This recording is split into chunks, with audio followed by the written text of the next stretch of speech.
Good morning friends. GST platform के YouTube channel में आप सभी का स्वागत है। जी हाँ फ्रेंड्स, 11 फरवरी 2025 से जीएसटी के नियम फिर से बदल गए हैं।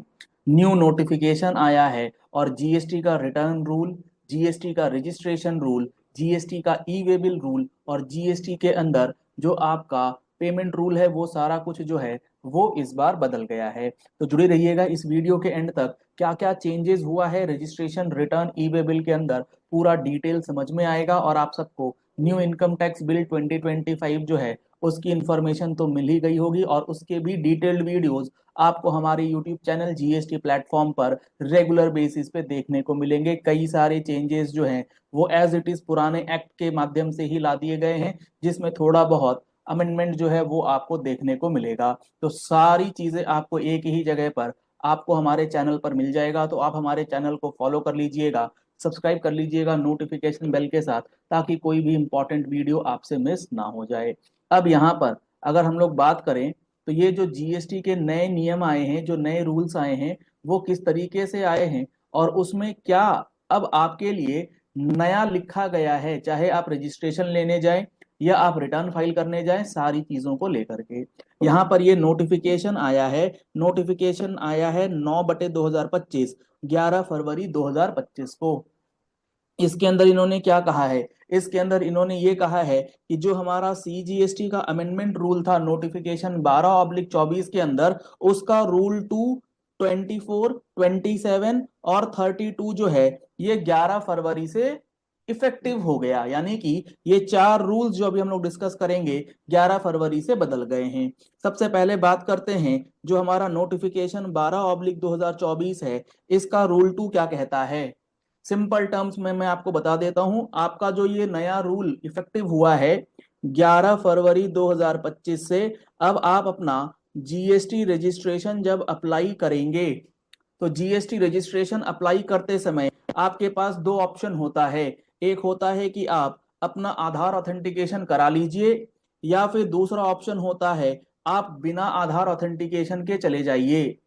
अब आधार ऑथेंटिकेशन अगर आप करा लेते हैं और आधार ऑथेंटिकेशन कराने के बाद अगर पोर्टल आपको डेटा पैरामीटर्स के बेसिस पर, आपके डेटा के बेसिस पर ये पाता है कि आप एक रिस्की प्रोफाइलर हैं, तो आपका फिजिकल सत्यापन, जी हाँ फ्रेंड्स, फिजिकल वेरिफिकेशन जो है वो करवाया जाता है। ये है एग्जिस्टिंग रूल, ये तो एज इट इज चलता रहेगा। अब यहां पर जो ये विदाउट आधार ऑथेंटिकेशन है, अगर आप विदाउट आधार ऑथेंटिकेशन के जाते हैं तो आपका जो एप्लीकेशन है वो तब तक सबमिट नहीं होगा।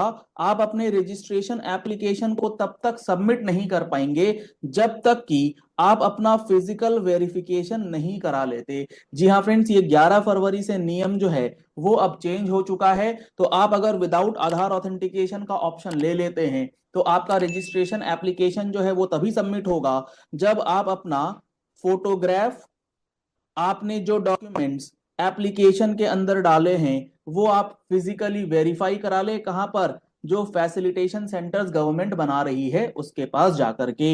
यहां पर अगर आप देखेंगे तो इन्होंने इस रूल के अंदर ये बातें लिख करके बता दी हैं कि कोई भी पर्सन जो रजिस्ट्रेशन के लिए एप्लीकेशन डाल रहा है और वो ऑप्ट नहीं करता है for Aadhaar authentication, shall be followed by taking the photograph of the applicant. आपका फोटोग्राफ लिया जाएगा where the applicant is an individual, अगर आप इंडिविजुअल पर्सन हैं, और of such individuals in relation to the applicant as notified, अगर आप partnership firm है, कंपनी है, तो पार्टनर या डायरेक्टर का फोटो लिया जाएगा along with the verification of the original copy of the documents uploaded in GST REG 01। यानी कि रजिस्ट्रेशन एप्लीकेशन में जो आपने डॉक्यूमेंट्स लगाए होंगे, फॉर एग्जांपल रेंट एग्रीमेंट, बिजली का बिल, म्यूटेशन का पेपर, ये सारे डॉक्यूमेंट्स ओरिजिनली आपको वेरीफाई कराना पड़ेगा और सक्सेसफुल वेरिफिकेशन के बाद ही आपका रजिस्ट्रेशन एप्लीकेशन जो है वो सबमिट होगा। पहले ये विदाउट आधार ऑथेंटिकेशन के केस में फिजिकल वेरिफिकेशन जो है वो नहीं हुआ करता था। आपको फिजिकल वेरिफिकेशन कराने की जरूरत नहीं होती थी फॉर एप्लीकेशन सबमिशन। सबमिशन के बाद जो होगा सो तो होगा ही, लेकिन एप्लीकेशन सबमिट होने के पहले ये नया प्रोविजन जो है वो 11 फरवरी से इंप्लीमेंटेड है। तो इस बात को अच्छे से समझना जरूरी है। अब अगर अगली बात करें तो इसके बाद जो हमारा रूल आता है, रूल नंबर 2 के बाद रूल नंबर 24 भी 11 फरवरी से इंप्लीमेंटेड है। तो एक बार फटाफट से देखते हैं कि रूल नंबर 24 के अंदर क्या बातें इन्होंने रूल्स में लिख करके बताई है, जो नोटिफिकेशन 12/2024 में गवर्नमेंट ने नोटिफाई करा था। इसके अंदर अगर आप देखेंगे तो ई वे बिल, जी हाँ friends, E way bill for unregistered person जो है वो भी अब लागू कर दिया गया है। अगर आप अनरजिस्टर्ड पर्सन हैं तो अनरजिस्टर्ड पर्सन भी अब ई वे बिल बना पाएगा। 11 फरवरी 2025 से ये नियम इंप्लीमेंटेड है। और अनरजिस्टर्ड पर्सन जब पोर्टल पर ई वे बिल बनाएगा तो ई वे बिल बनाने के लिए कोई तो क्रेडेंशियल चाहिए होगा, कोई तो नंबर उसे चाहिए होगा। तो इसके लिए उसे कराना पड़ेगा एनरोलमेंट, और एनरोलमेंट के लिए एक नया फॉर्म ENR-03 जो है वो नोटिफाई किया गया था, जिसे अब 11 फरवरी से एप्लीकेबल कर दिया गया है। तो आप अगर देखेंगे तो यहां पर इन्होंने लिखा है कि an unregistered person required to generate e way bill in EWB-01 in terms of the proviso to sub rule 1 of rule 138, or an unregistered person opting to generate e-way bill in EWB-01। Basically unregistered person को जब ई way bill बनाना है तो उसे details डालना पड़ेगा in the common portal in form ENR-03। और ये ENR-03 का फॉर्म जो है 11 फरवरी से नोटिफाइड है। पोर्टल पर जाकर के आप अपनी डिटेल्स वहां डालेंगे, पैन नंबर वगैरह, और उसके वैलिडेशन होने के बाद आपको एक यूनिक एनरोलमेंट नंबर जो है वो जनरेट करके पोर्टल दे देगा। ये हुआ है दूसरा बड़ा अमेंडमेंट जो कि 11 फरवरी से नियम के अंदर किया गया है। उसके बाद अगर तीसरी बात करें तो रूल 27, जी हाँ फ्रेंड्स, जो ये कॉलम नंबर 27 है जिसमें GST ENR-3 को नोटिफाई किया गया था, इसे भी अब एक्टिव कर दिया गया है। और ये फॉर्म अब आपको पोर्टल पर नजर आएगा कि एप्लीकेशन फॉर एनरोलमेंट किस तरीके से होगा। आप अनरजिस्टर्ड रेसिपिएंट ऑफ गुड्स हैं या आप अनरजिस्टर्ड सप्लायर ऑफ गुड्स हैं, अकॉर्डिंगली आपको एनरोलमेंट जो है वो कराना पड़ेगा। बेसिकली अनरजिस्टर्ड पर्सन का डेटा गवर्नमेंट कलेक्ट करना चाहती है। यहां पर आपसे आपका पैन नंबर मांगा जा रहा है और इस पैन नंबर पे जितना भी ई वे बिल निकलेगा उस डेटा को कोलेट करके गवर्नमेंट ये चेक कर सकती है कि आपका एक्चुअल टर्नओवर जो है वो कितना है। तो इस फॉर्म को भरने से पहले सावधान हो जाइएगा क्योंकि आपका सारा डेटा गवर्नमेंट के पास जा रहा है।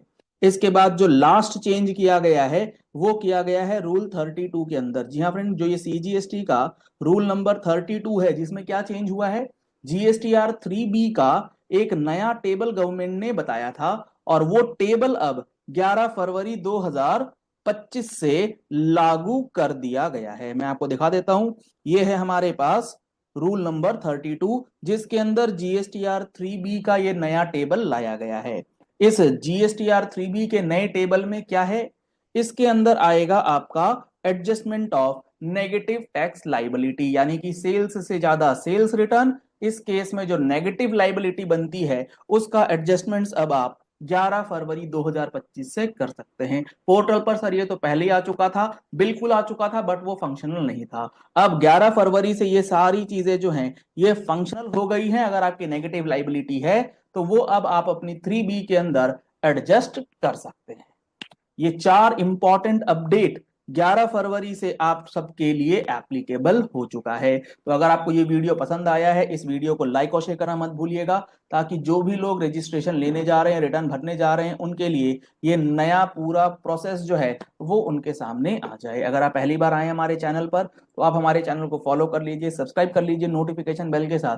कोई भी वीडियो आपसे मिस नहीं होगी। Either new income tax bill या न्यू इनकम टैक्स एक्ट या फिर GST, सारा का सारा कंटेंट आपको यहाँ पर फ्री ऑफ कॉस्ट मिलता रहेगा। GST के फुल कोर्स को अगर आप ज्वाइन करना चाहते हैं जिसके अंदर amended GST provisions with more than 180 plus hours की क्लासेस आपको प्रोवाइड की जा रही हैं, तो उसके लिए आप हमारे मोबाइल एप्लीकेशन GST प्लेटफॉर्म को डाउनलोड कर सकते हैं। लिंक आपको वीडियो के डिस्क्रिप्शन बॉक्स में दिया गया है। कॉन्टैक्ट नंबर आपको स्क्रीन पर दिए गए हैं, आप दिए गए नंबर पे कॉल करके व्हाट्सएप करके डिटेल्स ले सकते हैं। Thank you and have a nice day.